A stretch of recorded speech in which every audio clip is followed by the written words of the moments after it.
अच्छा, for example अब आपको ये क्वेश्चन में इसके बाद ओसीआई दिया हुआ होगा और ओसीआई में रिवैल्यूएशन होगा। तो फॉर एग्जांपल रिवैल्यूएशन इस साल का है 3000 और 4000। तो इस पे क्या रूल है, इस पे क्या रूल होगा, तो डिस्कस करते हैं।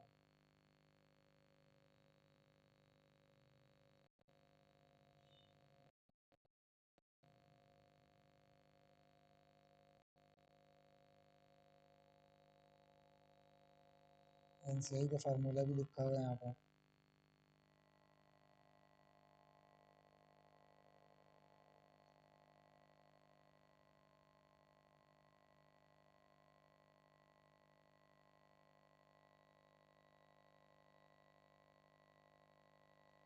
जब प्रॉफिट निकल आता है ना, ग्रुप प्रॉफिट, तो फिर उसके बाद हेडिंग डलती है अदर कॉम्प्रिहेंसिव इनकम। यहाँ लिखोगे रिवैल्यूएशन। अब इन दोनों का रिवैल्यूएशन कितना कितना हुआ था, तो हम लोग कितना लिखेंगे, हम लोग कितना रिवैल्यूएशन लिखेंगे ग्रुप ग्रुप स्टेटमेंट में।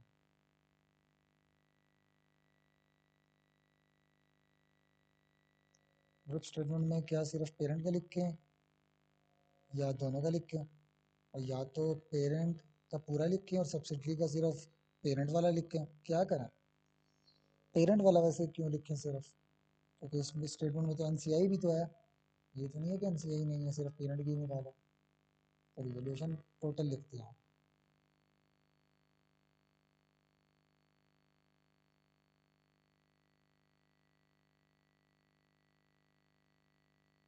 अच्छा, अब टोटल लिख दी तो स्टेटमेंट का आंसर आ गया 47। सही है। अब देखो एनसीआई जो हमने निकाला होगा,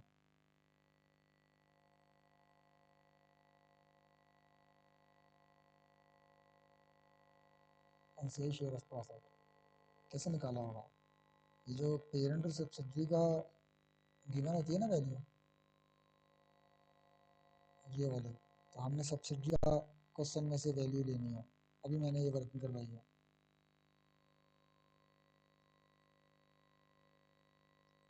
और उसको एडजस्ट करना है। हमने प्रॉफिट लिया सही है, इसमें से लिया सब्सिडरी का, इसमें से अभी प्रॉफिट बांट रहे हैं और सीआई नहीं बांट रहे हैं।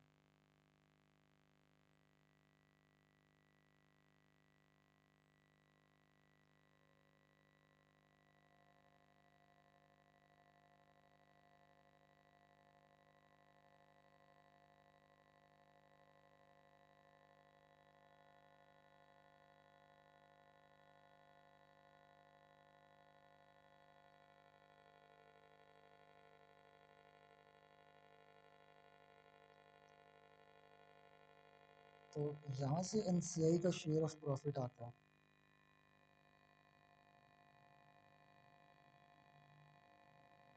But NCI share of revaluation वो भी इधर ही लिखा जाएगा।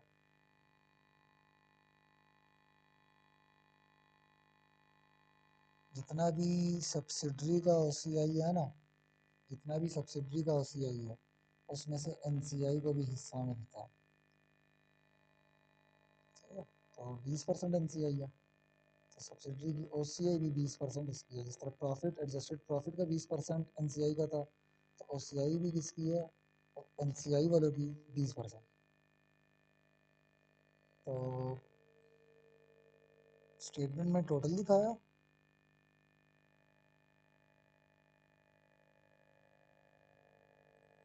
एनसीआई वालों सब्सिडरी की ओसीआई में से अपना हिस्सा दे दिया इस 4000 में से।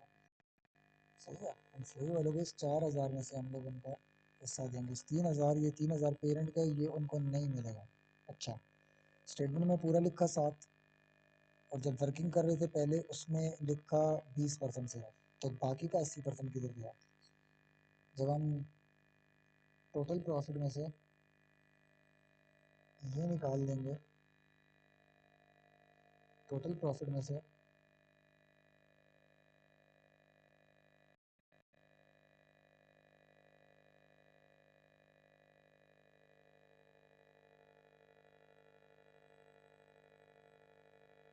तो क्या आएगा, profit attributable to group.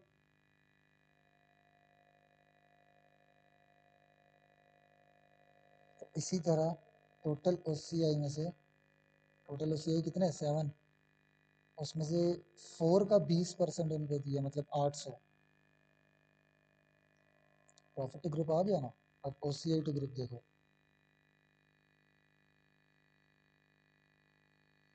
Parent का पूरा पूरा, पेरेंट का पूरा पूरा, और सब्सिडरी वाले का 80%। क्यों? क्योंकि 20% सब्सिडरी वाले का एमडी को चला गया, तो बाकी 80% ओसीआई किसको आएगा, ग्रुप को।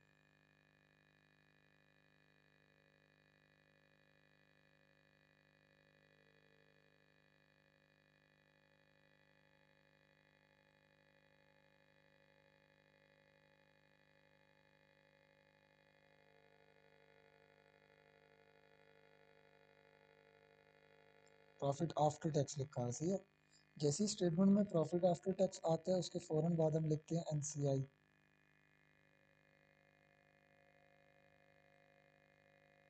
और उसके लिए वो वर्किंग करनी पड़ती है, तो उस वर्किंग्स में से निकाल लेते हैं एनसीआई, और इसमें से माइनस करते हैं, तो ग्रुप शेयर ऑफ प्रॉफिट आ जाता है।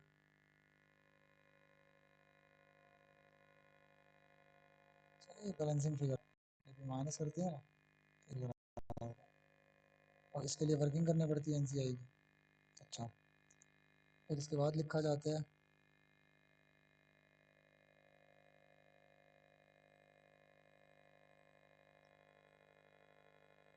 एनसीआई वालों को गाइस मिलेगा सिर्फ सब्सिडरी की ओसीआई में से। सही है, फॉर एग्जांपल ओसीआई गिवन किया हमें, तो स्टेटमेंट में तो पूरा पूरा ही दिखाएंगे। सही है, स्टेटमेंट में इसी स्टेटमेंट में पूरा दिखाएंगे। मैं एनसीआई की वर्किंग की बात कर रहा था, स्टेटमेंट में आप इसको पूरा दिखाओगे। सही है, स्टेटमेंट में पूरा, नीचे जब वर्किंग कर रहे होगे ना, उसमें जब एनसीआई कर रहे होगे, तो एनसीआई में सब्सिडरी की ओसीआई का 20% लगाओ,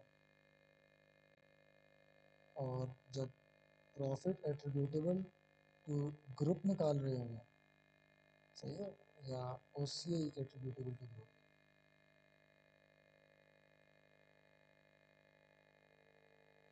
ओसीआई टू ग्रुप,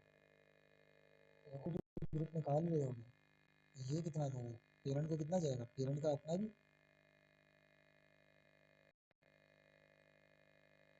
और सब्सिडरी की ओसीआई 80%।